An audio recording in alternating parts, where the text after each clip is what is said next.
I found out I have a serious sickness called leukemia, and the doctors say I need to stay in the hospital for a long time to get better. But when I told my family, they turned their backs on me, saying I deserved it. That's when it hit me. They don't really care about me. When I said I wanted to stop being part of their lives, they were happy about it, but they haven't realized yet how much they rely on me. My name is Sally, and I'm a stay-at-home mom in my 40s. My husband Michael and I have been married for almost 50 years. We have a daughter named Mia who just started middle school. Right now, I live with Michael, Mia, and my mother-in-law. Michael's mom raised him by herself after her divorce when he was young. Maybe she spoiled him too much because he's pretty selfish. Living with my mother-in-law made me see a side of my husband I hadn't noticed before we got married. When my husband found out I was going to have a baby, he was really happy. He couldn't believe it at first, but then he thanked me and said we would face any challenges together. I promised to do my best. But that joy didn't last long. When we found out we were having a girl during a checkup, my mother-in-law said something really hurtful to me. She said, "You never cook meat, do you?" I tried to explain that I cook a balanced diet, but she wouldn't listen. She even said that maybe the reason the baby was a girl was because I didn't eat meat. I was shocked and hurt. She kept saying we only needed boys and that having a granddaughter was the worst thing. She even called me useless. I tried to tell myself that as long as the baby was healthy, it shouldn't matter if it was a boy or a girl. But as time went on, my hopes were crushed. My husband started acting distant too, maybe because he was listening to my mother-in-law. He began treating me differently, and it hurt. "Michael, do you want to go shopping for baby stuff when you're off next?" "Do I have to? It's our baby, right?" "I want us to pick things out together." "Fine, but let's stick to the basics. Babies cost a lot, and we need to save. Then buy what you want with your own money." I had minimal income during maternity leave. I have to save for our child's future and cover clinic bills and baby expenses. I had to go along with what Michael and my mother-in-law said and only get the necessary baby stuff. I worried they wouldn't love our daughter when she arrived. But after Mia was born, Michael and my mother-in-law adored her. They loved her even more than I expected, so I stopped worrying. I planned to focus on parenting for a while. But when Mia turned 2, Michael told me to go back to work. I thought it would be okay since my mother-in-law loved Mia too. But when I returned to work, both my mother-in-law and Michael showered even more love on Mia. Michael started spoiling her, just like my mother-in-law had spoiled him.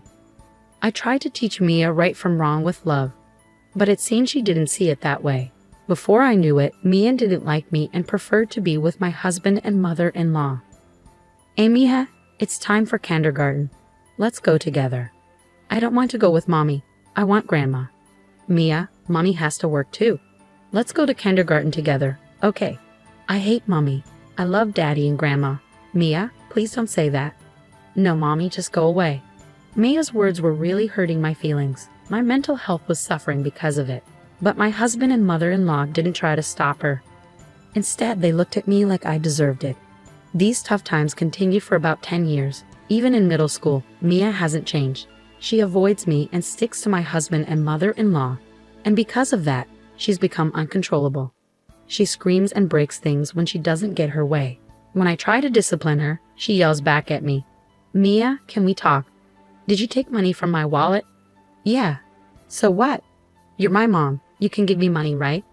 "Taking without asking is wrong. Please give it back."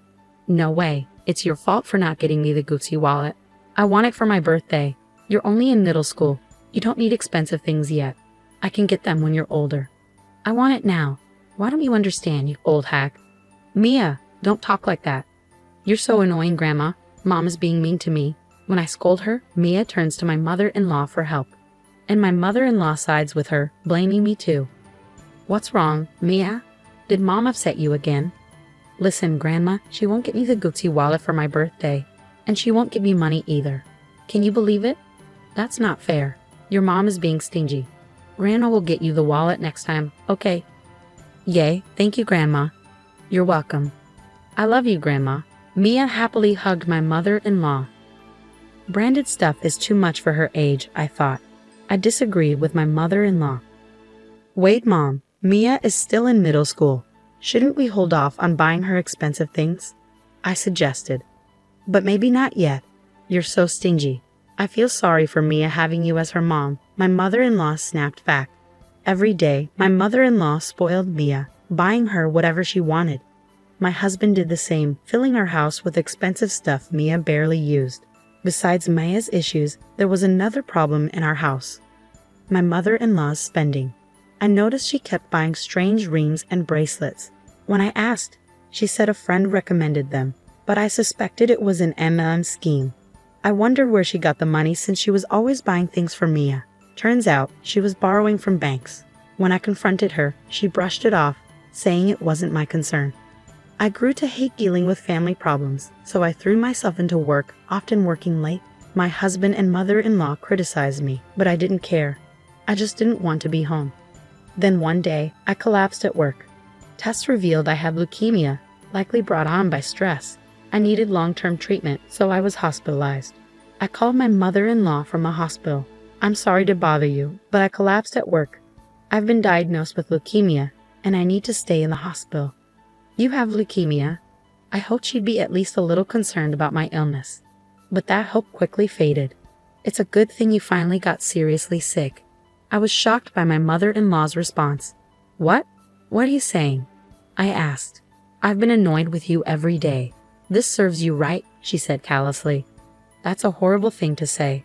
Hold on, let me talk to Mia. I asked to speak to Mia and my mother-in-law handed her the phone. What? Mia's response was something I never expected. Mom, are you sick? She asked. I'm sorry, Mia. I have to stay in the hospital for a while, I explained. Mia's reply crushed me even more. I'm actually glad. It's better without you bothering us. You're always mean to me. That's why you got sick. You deserve it. Are you serious right now? I couldn't believe what I was hearing. That's incredibly cruel. Everyone would be happier if I stayed sick. I have to tell Dad about this, I said to Mia before she hung up the phone. In that moment, I felt like giving up on my family. I had reached my breaking point. I decided I would be the one to cut ties with them. Mia was my daughter, but I endured so much pain to bring her into this world. I had hoped to raise her to be a good person, but her behavior was a combination of her innate personality and how my husband and mother-in-law raised her. Some might find it unthinkable for a parent to walk away from their child, but despite our blood connection, I couldn't forgive their behavior any longer. I called my parents and asked them to bring clothes because neither my husband, mother-in-law, nor Mia had visited me during my hospital stay. Months later, after successful treatment and full recovery, instead of returning to the house I shared with my husband, I returned to my parents' house and sought advice from a lawyer about getting a divorce. My mother-in-law and Mia agreed right away. Michael was hesitant at first, concerned about public perception, but eventually agreed under pressure from my mother-in-law and Mia. Since he cooperated, I was able to get a divorce and claim compensation. About 7 years passed. I moved out of my parents' house and lived near my workplace, healthy and energetic. Then, out of nowhere, I got a call from Michael. His voice sounded exhausted, and he quickly jumped into his problem. Hello, Sally, can you come back? What? Why all of a sudden? Things are tough for me right now. What do you mean? My mother, she's in a huge amount of debt. Michael had just found out about my mother-in-law's debt and reached out to me for help. The debt, which had been ignored for so long, had grown to a significant sum, and my mother-in-law could no longer keep it hidden from Michael. To my ex-husband's anxious plea, I replied calmly, "You're only noticing now. She's been in debt since I was there, from way back. It seems she got caught up in an MLM scheme. All the money she spent on spoiling Mia was borrowed from banks. I can't believe it. I had no clue. I tried to warn your mother several times, and I even tried talking to you about it. But every time, you just brushed it off. But not telling me about the debt is terrible, isn't it? If I had known earlier." "Don't say that now. After all, I was in the hospital, and none of you even visited me once, remember? I'm sorry for that. Just help me out this once." "What are you talking about?" I snapped, losing my patience. My emotions boiled over, and I found myself shouting at Michael. "Do you think you can just apologize and everything will be okay? When I was sick and needed help, you abandoned me. I regret ever marrying you." My anger subsided, replaced by a sense of release. I had finally let out everything I'd been holding in.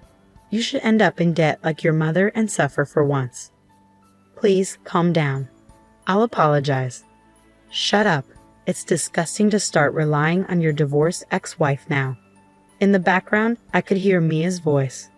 Then she took over the phone, sounding sad. Mom, Grandma's in trouble because of her debts. Please help us. It's not my problem. Don't ask me for help. Mia didn't give up, despite my quiet refusal. Dad's struggling to repay Grandma's debts. I might not be able to afford college tuition and might have to drop out. Is that okay? So, Mom, why are you acting like this is someone else's problem? Your own daughter is in trouble. Daughter? Who? Mia's words made me chuckle. Just as she faced trouble, she emphasized she was my daughter, even though she never called herself that before. What's so funny? Michael asked. I was just thinking about how you suddenly claim to be my daughter when you're in trouble, after calling me names all this time. That's not fair. I'm your biological daughter who's in trouble, you know. But I don't have a daughter. What? No, Mom.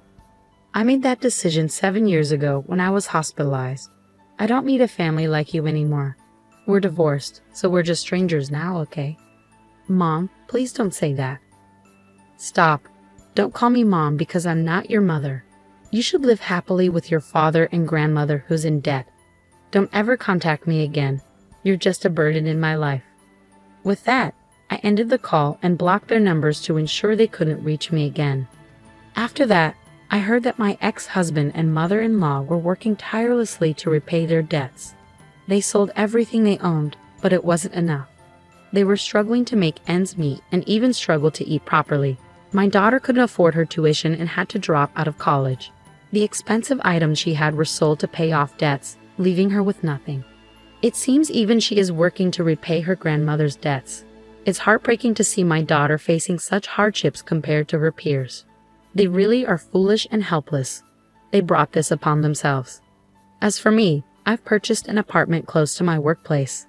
I intend to invite my parents and live peacefully as a family of 3. From now on, I want to cherish each day with my true family and live happily.